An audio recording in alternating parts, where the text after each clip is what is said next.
Puisqu'on est sur ce secteur-là, un mot sur les travaux du tunnel.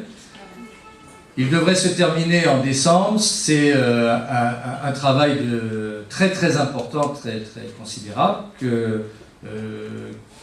en partenariat notamment avec des riverains qui étaient préoccupés de voir tout leur descendre dessus. Donc je leur dis qu'on est toujours à l'écoute, même si la grande armature du Conseil général n'est pas toujours très réceptive, mais quand même.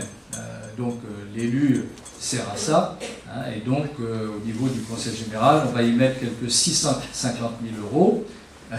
J'ai entendu dire dans cette salle des choses qui me paraissent vraiment pas sérieuses quand on prétend être maire. Je vous le dis quand même. Tout le monde a le droit d'être maire, de vouloir être candidat, mais faut-il être un minimum compétent quand on prétend avoir une responsabilité de cette nature. Venir dire c'est normal que le Conseil général paye parce que c'est une route départementale, ça veut dire tout simplement qu'on ne sait même pas de quoi on parle. Je voudrais juste vous dire un truc. Quand on franchit un panneau d'agglomération, même si c'est une route départementale, c'est pour la commune. Voilà. Mais il y a, même dans les services de la commune, on ne le sait pas, ça. Donc je refais un petit cours d'explication.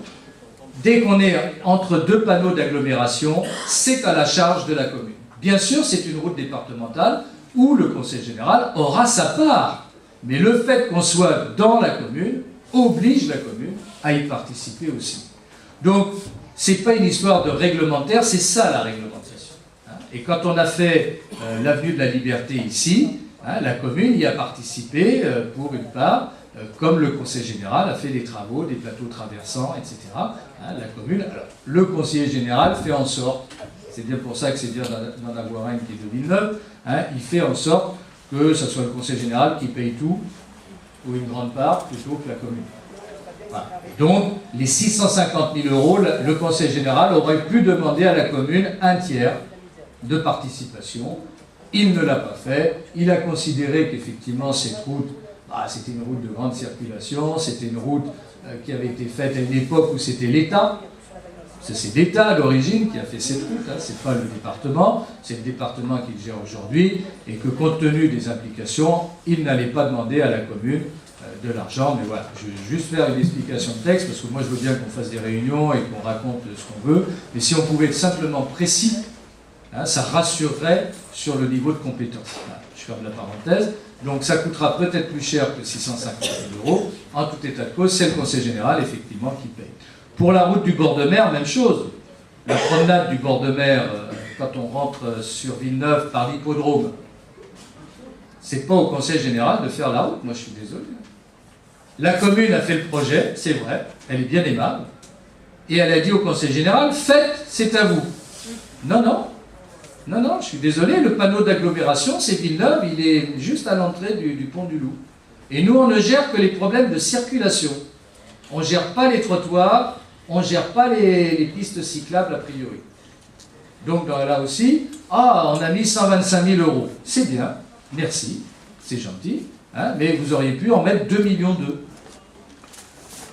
Les 2,2 millions du Conseil général, c'est parce que moi qui suis assis à côté d'Éric Ciotti à l'Assemblée nationale, je lui ai fait du rentre-dedans, pour bien tout honneur, parce que c'est pas le genre de la maison quand même, pour lui dire, écoute, Cagnes, ça s'est rénové, nous, ça ressemble à rien, c'est la continuité de la promenade, la piste cyclable, et on a inversé la participation. Au lieu que ça soit 2 millions pour la commune et 125 000 € pour le Conseil général, c'est l'inverse.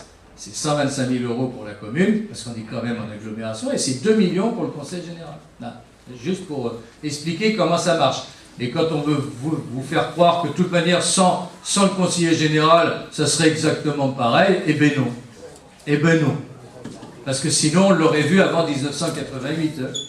Vous essayerez de vous souvenir de quelque chose qui a été fait par le Conseil général avant que je sois devenu conseiller général. Vous essayerez, vous m'envoyez. Ça, je me rappelle, ça a été fait avant par le conseiller général qui était cagnois pour la commune de Villeneuve. Rien. Et vous retrouverez toute la liste de tout ce qui a pu être fait. C'est normal, je veux dire, mais à condition qu'on travaille et qu'on travaille de manière efficace. Donc je le répète, pour moi, la pluie de la Libération est à recalibrer Je me baladais encore hier, je fais des photos, de temps en temps on me voit faire des photos, hein, c'est pas pour mon album personnel, c'est juste pour retravailler un petit peu dessus. Cette route, elle ressemble à rien. Et donc, justement, le Conseil général s'est désengagé, parce qu'il fut une époque, c'est vrai, le Conseil général, même quand il traversait les villes, il faisait le malin, parce qu'il avait les moyens. Aujourd'hui, il ne fait plus le malin, parce que les temps sont un peu compliqués, hein, et donc c'est à nous, d'ailleurs, il nous renvoie la balle à chaque fois. Si vous saviez que la RD 6007, quand on rentre par Vaugrenier, ben c'est pour notre pomme maintenant, depuis qu'on a mis un panneau d'agglomération là-bas.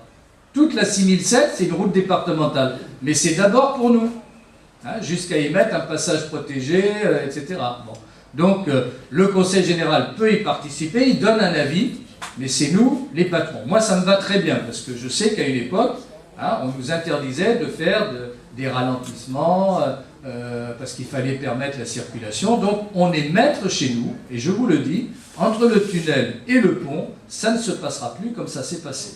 Hein, les riverains ont droit à la tranquillité, il y a de l'activité, ça doit être priorisé. Aujourd'hui, moi je traverse des villes de France partout, et ben, quand on y traverse à 30 à l'heure, et pas à 70. Et donc ici, il y a un secteur névralgique entre les Ferraillonnes et le village qui doit être priorisé. Dans le même domaine, puisqu'on refait tout le haut de l'avenue de la Libération, il faudra bien qu'on fasse le bas, notamment au niveau des trottoirs, parce qu'il date alors de Mathusalem, hein, et donc ça devrait être fait dans la continuité. Je sais que pour les gens des Ferraillonnes, il y a un problème d'accès direct qui justement n'existe plus par un escalier, hein, donc on est en train de regarder pour pouvoir reconstituer un escalier, peut-être au niveau de la crèche, hein, un escalier simple, mais qui permettrait aux gens des Ferraillonnes de ne pas avoir à refaire tout le parcours pour aller de l'autre côté et retrouver un espace. Ça, je dois dire que Noël Diacono, que j'ai vu tout à l'heure, hein, m'en a parlé, et je pense que c'est une excellente suggestion. On peut faire un escalier simple, hein, qu'on accroche sur le mur, ça a l'air de tenir, a priori, hein, et qui permettrait aux gens de pouvoir avoir cet accès direct et avoir un trottoir un peu mieux sécurisé tout le long, qui ressemble à quelque chose sur un axe, certes de circulation, hein, mais je le répète, à partir du carrefour où on a le laboratoire, zone interdite. Voilà, zone interdite. Et sur ce secteur-là, quand je regarde le petit casino, le Samantha, etc., il faut qu'on refasse des trottoirs. Là, je veux dire, parce que là, en ce moment, c'est tout et n'importe quoi. Les voitures, on passe entre deux machins, il faut qu'on retravaille, c'est pas très compliqué, hein, il faut qu'on retravaille parce que, voilà, en plus, les parkings du casino, bonne nouvelle, ils sont sur le domaine public, parce que pendant longtemps, on a fait croire qu'ils appartenaient au petit casino. C'est faux. C'est faux. Hein, donc, puisque c'est le domaine public, tout en permettant, bien sûr, au petit casino de travailler, d'avoir l'accès pour la clientèle, mais quand c'est fermé, ben, ça redevient public, c'est pas privé. Hein, voilà, on va se redonner un petit peu des espaces à travailler. Donc, voilà ce qui m'inspire un petit peu notre traversée de ville.